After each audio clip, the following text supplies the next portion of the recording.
What's up, everyone? Welcome back to the channel. We're just days away from WWE Survivor Series WarGames 2024. In this video, we're going to break down the entire card of Survivor Series WarGames, giving you our predictions for each match. First up, we have the Women's WarGames match. I'm just going to keep it real with you guys here. The build up to this year's Women's WarGames was forced, to say the least. But there's a crazy new development that changes everything here. Let's look at the match card as advertised. For the heel team, we have Liv Morgan, Nia Jax, Tiffany Stratton, Raquel Rodriguez, and little tiny Candice LeRae. On the babyface team, we have Naomi, Io Sky, Rhea Ripley, Bianca Belair, and Jade Cargill. Well, if you've kept up with weekly television, you'd know that Jade Cargill got jumped backstage on SmackDown. At the time of recording this, we don't really know who's responsible for this savage attack on Jade, but what we do know is she's no longer cleared to compete. So, the big question heading into the Women's WarGames match is who the hell is gonna replace Jade Cargill? I think it comes down to three names, really: Bayley, Becky, and Charlotte. Bayley's friendship with Naomi and her complicated history with Io and Bianca make her a solid contender for fifth woman here, but here's why I think Bayley will not be Jade's replacement for WarGames. If there's one thing I know about WWE booking, it's that they really love a shocking return. That's why I think this position is reserved for either Charlotte or Becky. Charlotte Flair has been teasing a return to the ring since her departure following WrestleMania 39.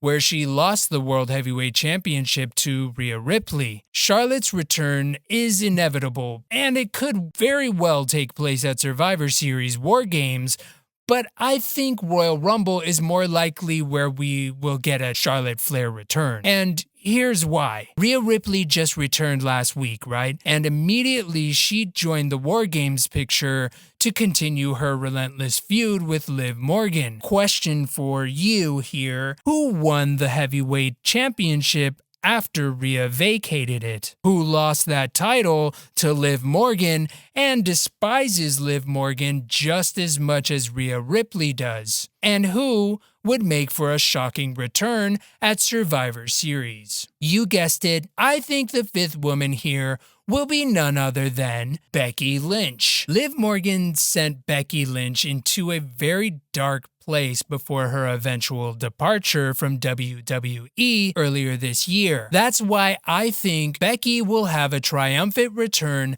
at Survivor Series, giving the edge to the team of the babyfaces who will ultimately win the Women's WarGames match. So I'm giving this win to the babyface team. But after this, moving forward, if Becky is the fifth woman, I think this leads to a triple threat for the title with Becky, Rhea, and Liv, or thus evening the playing field and costing Liv Morgan the title in the long run. Next up, we have Gunther versus Damian Priest for the World Heavyweight title. So far, this is the only world title match slated for Survivor Series, and it should be a good one. For starters, Gunther is incapable of putting on a snooze fest, and Damian has been doing some of his best work this year. Initially, I thought this spot should have gone to Dominic Mysterio, because Dom defeating Gunther to become world champion is an idea that's so absurd, it might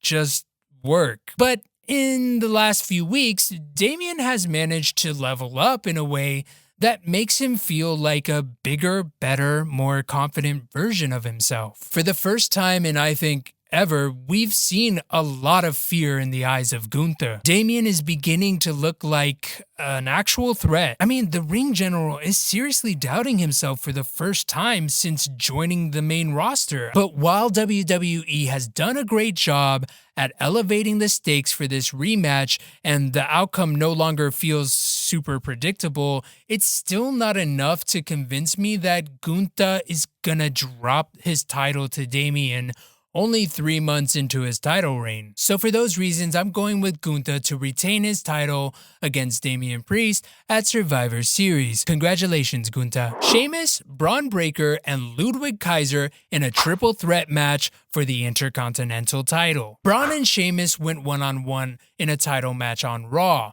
Unfortunately, this banger was interrupted by Ludwig Kaiser after Gunther lectured him about creating a name for himself as a single star. He definitely took those words to heart because Kaiser left such an impression, apparently, that we saw him challenge for the IC title the following week. Kaiser and Braun went at it for a while until Sheamus interrupted, activating the Triple H special, a triple threat for the Intercontinental title. Given the talent involved in this match and the display we saw between Sheamus and Braun Breaker, this match is sure to be a sleeper hit. I think this match will be pretty straightforward, showcasing the talents of each man involved. And man, this one is hard. It's pretty difficult to predict, but I have to go with Braun pinning Sheamus to retain. It would be great to see Sheamus finally become a Grand Slam champion by winning the IC title in this match. However, I think Braun needs to build some momentum after dropping the title to Jay, only to then recover it weeks later. So in order for Braun to really establish his reign, I think WWE will book him to win this match. But don't count out Ludwig Kaiser just yet. I think this loss, combined with Gunther's pressure on him to succeed, will eventually lead him to challenge Gunther for the world title. It sounds kind of crazy right now, but just keep an eye on this ongoing story between Ludwig and Gunther. It's no coincidence that they're involved on the same PLE, both contending for titles on the same night. Just saying. Next, we have LA Knight versus Shinsuke Nakamura for the United States Championship. Absolutely no one saw this feud coming. Shortly after announcing his open challenge for the US Championship on SmackDown, LA Knight was blindsided by Sith Lord Shinsuke Nakamura, who looks like he should be wielding a red lightsaber. Shinsuke looks great, sounds great, and the video packages are amazing as usual. But I fear this is just a rehash of what he did with Seth Rollins and Cody Rhodes. He's gonna go 2, maybe 3 rounds with LA Knight, and then he's just gonna go disappear somewhere like he always does. Or he actually wins the title and LA Knight has to level up like crazy to defeat Nakamura in the end. In a perfect world, I would say that is my vote. I would say that is going to be the outcome here. Unfortunately, I don't think that WWE is going to strip LA Knight of his title anytime soon. So for that reason, I'm going with LA Knight to retain his United States Championship, but something tells me that this is not going to be the end of LA Knight and Nakamura's feud. Finally, the Bloodline WarGames is here. And with the return of Paul Heyman and CM Punk, this WarGames just became even more unpredictable than it already was. There are so many elements in this matchup, it's nearly impossible to sum it all up. But here we go. The OG Bloodline, consisting of Roman Reigns, Sami Zayn, Jimmy and Jey Uso alongside CM Punk, will take on Bloodline 2.0, led by Solo Sikoa and his crew, Tama Tonga, Tonga Loa, Jacob Fatu, and Bronson Reed. It seems like we've been waiting for this match to happen since Solo became self-appointed tribal chief. And now it's suddenly here, and it just feels so surreal. I don't know what to do with myself. Roman's fall from grace at WrestleMania 40 kind of started this whole storyline. I mean, it goes way back before that, but if we're talking about what is relevant right now this year, it's his loss. It ushered in a new era for the Bloodline. Solo Sikoa took it upon himself to really become the new tribal chief, and he even excommunicated Jimmy and eventually destroyed the wise man Paul Heyman, never to be seen again until just recently. You see, Solo rules with an iron fist. He brings about a new bloodline that's more militant and brutal than Roman's empire ever was. But as we all know, it was only a matter of time until Roman returned seeking his rightful place at the head of the table. And so now we have a war between two tribal chiefs and their tribes. This War Games is a battle between old and new. And just when you thought that was more than enough to make for a compelling War Games, along comes two outside players who add even more nuance to this family rivalry. On one hand, we have Bronson Reed, who joined forces with Solo Sikoa for reasons we're still not really clear on. And then on the other hand, the wise man, who's been MIA for like months now, just returns out of the blue with CM Punk to the surprise of everyone, including Roman Reigns. There are layers upon layers in this one single main event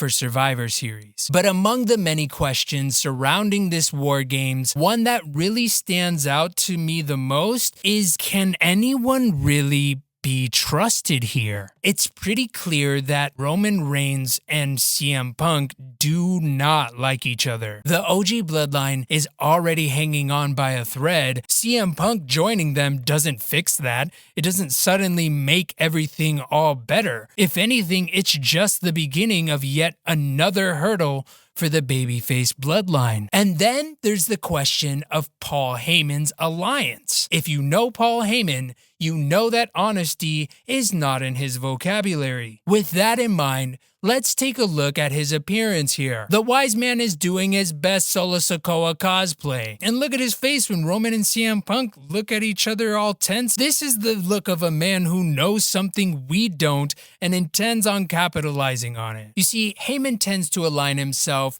with the top of the food chain, like a bird riding on the back of a crocodile, crossing murky waters. He'll do anything to stay afloat and stay alive. Keep that in mind. There's another very real threat lurking in the shadows, and his name is Seth freaking Rollins. It's true, Rollins has no allegiance to either bloodline, but Seth absolutely hates Roman, and he hates CM Punk even more. There's no telling if Rollins will interfere in this War Games or not, but if he does, we know who he's going for. He's going after Roman, and he's going after Punk. Meanwhile, you have Solo Sikoa and his Bloodline 2.0. They may have less experience, but they're united without a shadow of a doubt. So I honestly have no idea what's gonna happen here, and I absolutely love that. Considering the sinister aura of Paul Heyman right now,